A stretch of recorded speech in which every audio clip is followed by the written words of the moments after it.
Policija odvodi Džihana na saslušanje u vezi sukoba koji se desio danas. Hančer sedi u čekaonici nadajući se da će se Džihan izvući iz ovoga. U tom trenutku se pojavljuje Engin koji pita Hančer šta se desilo. Hančer mu odgovara da je novinar došao pred nju i govorio stvari koje su sve bile istinite, ali ona nije znala kako da se nosi sa tim. U jednom trenutku je novinar rekao da je Džihan bio povređen iz ljubomore i tada se Džihan sukobio sa njim. Engin kaže Hančer da nije trebala da izađe iz vile, ali ona mu na to odgovara da je morala jer je njen brat ostao u bolnici nakon saznanja o svemu ovome. Engin je pita da li je sada Čemil dobro, na šta ona odgovara da jeste. U međuvremenu, Jonča pokušava da beži iz kuće i na ulici je sustigne Tajar, ali komšije ga spreče te zovu policiju. U trenutku kada je Hančer u čekaonici, tu se pojavljuje i Jonča.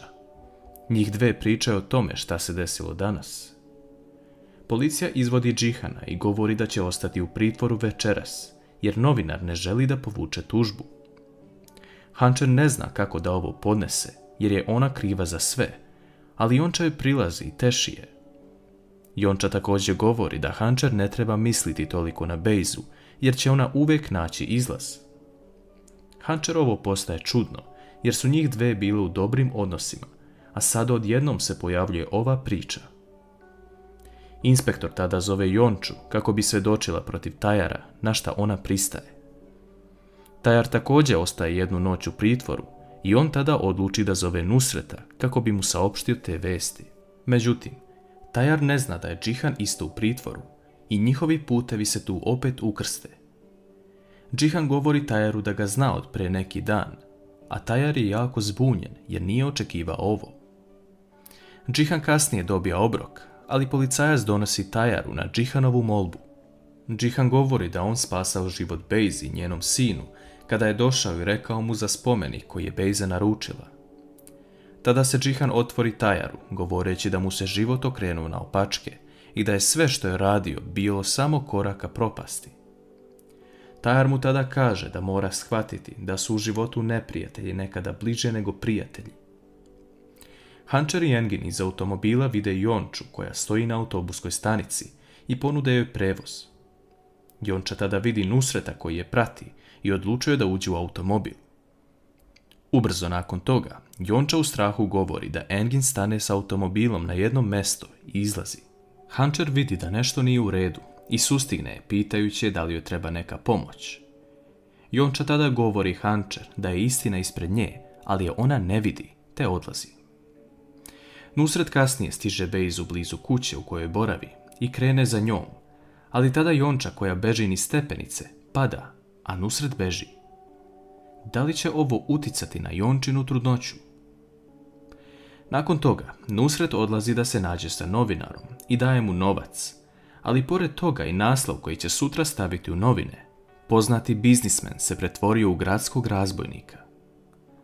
Po dolasku u vilu, Engin saopštava porodici Deviroglu šta se danas desilo i da će Džihan ostati u pritvoru.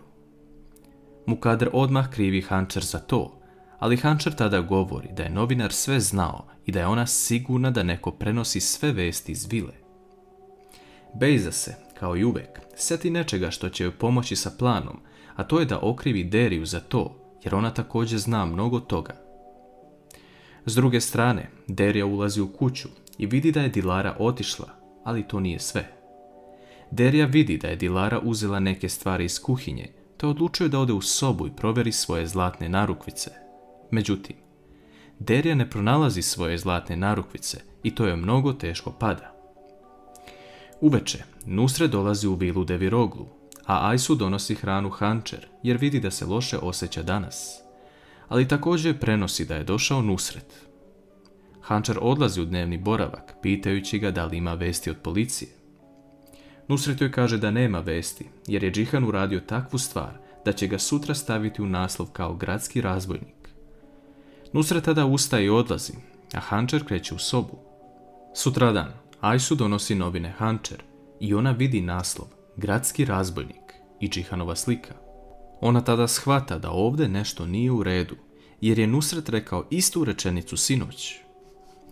Džihan u međuvremenu dolazi kući jer je pušta na slobodu i on odmah pita Mukader gdje je Hančer. Po dolasku u sobu, Džihan se ne odnosi prema Hančer kao pre, ali ona mu govori da joj mora verovati da neko stoji iza ovoga i da je sve namešteno. Džihan je pita ko bi mogao to uraditi, a ona govori da je to njegov ujak.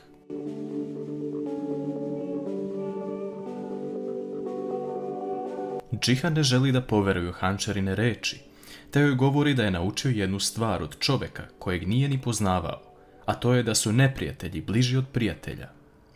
Džihan tada izlazi iz vile i svi se čude zašto je tako brzo otišao. Po dolasku u firmu, Engin pokušava da kaže Džihanu da su ljudi sa kojima su trebali da imaju sastanak povodom kolekcije zvane Hančer odložili sastanak jer se ovo sve desilo. Džihan je u svom svetu i on razmišlja o tome šta mu je Hančer rekla za njegovog ujaka. Džihan poludi nakon što mu Engin kaže da su ljudi odložili sastanak zbog vesti iz novina. On tada govori Enginu da prekine sve vezano za tu kompaniju, te da ne želi više sa njima da sarađuje, jer će se sami izvući iz ovoga. Engin tada prijateljski govori Džihanu da ne treba tako burno da reaguje. Mnogo ljudi zarađuje za svoj život u njegovoj kompaniji, a trebao bi malo da povede računa i o Hančer, time što je neće okrivljivati stalno. Džihan tada zaustavlja Engina, govoreći da je mislio da mu je prijatelj, a on mu tako govori. Engin mu iz srca govori da se sve ovo desilo zbog Džihana samog, jer je bio kukavica na početku i nije priznao istinu. Džihan se tada sukobi sa Enginom, a zaposleni dolaze i razdvajaju ih.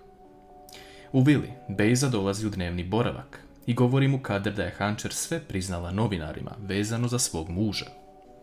Tada se pojavljuje i Gulsum, koja govori kako je čula razgovor Džihana i Hančer, te da je Hančer rekla da je za sve kriv Nusret. Bejza tada poludi i odlazi u Hančerinu sobu dok je svi prate. Bejza viče na Hančer zašto sada upliće njenog oca u sve ove stvari, ali u tom trenutku se pojavljuje Engin.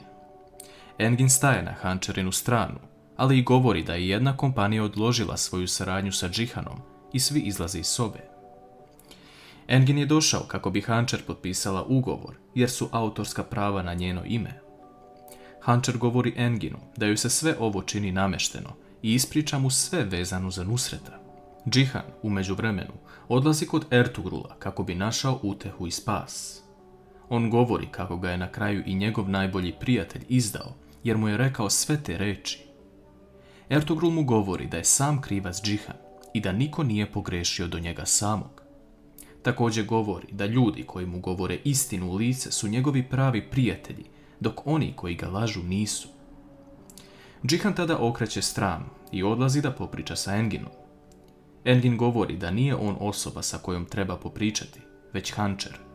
Naime, Engin je uzeo stvar u svoje ruke i tražio listu poziva koje je Nusret imao. Tamo se jasno vidi mnogo poziva sa jednim novinarom, što znači da su sada na korak ka otkrivanju istine. Džihan tada pravi mamad za Nusreta, govoreći da želi da se posavetuje sa njim u vezi ove stvari, te da danas dođe na sastanak u vili. S druge strane, Derija je u problemu, jer su sada izgubili sva primanja novca i nemaju ni za šta. Ona čak vidi da nema ni hrane, ni plina, da bilo šta isprži i da su u velikom problemu. U jednom trenutku se na vratima pojavljuje Jonča, koja moli Deriju da je primi kao podstanara, ali da nema novca. Derija ne pristaje na to, ali tada ju Jonča daje jednu ogrlicu koja može da se proda za lepu svotu novca. Hančer sve ovo što se dešava prolazi kroz glavu. Nju niko ne razume i ona odlučuje da uzme tablete koje je Mukader dala. Međutim, u jednom trenutku je prekida Ajsu, koja govori da su se svi okupili u dnevni boravak i Džihan je tražio da i ona dođe. Hančer silazi i vidi sve prisutne u porodici Deviroglu. Džihan tada govori da je ponosan na svoju ženu i da se izvinjava što joj nije verovao. Svi su zbunjeni nakon ovoga jer ne znaju šta se dešava. Džihan tada govori da je neko iz ove kuće prenosio sve novinarima, ali da je sada došao kraj tome jer je otkrio ko je to. Tada se obraća Nusretu, pokazivajući mu sliku sa novinarom sa kojim je Džihan bio u sukobu. Ali tu nije kraj. Jedna nova firma je okupila ljude i kupila sve akcije kolekcije Hančer, a u to je sve bio umešan Nusret. Mukader ne može da veruje da se sve ovo desilo i da im je Nusret sve priredio. Bejza tada glumi i govori da nije znala za ovo, te govori Nusretu da izađe iz vile. Ona moli Džihana da joj oprosti za sve ovo, jer nije znala šta se dešava. Tada Džihan govori pred svima da će održati svoje obećanje i ostaviti Bejzu u vili, ali da se zato on i Hančer sele. Džihan odvodi Hančer u jedno mesto pored grada i pokazuje joj nacrt kuće koji će izgraditi samo za njih dvoje i njihovu decu. Napokon, posle svih problema, vidimo Džihana i Hančer kako su srećni jedno uz drugo. Da li će ta sreća potrajati ili će im neko opet stati na put?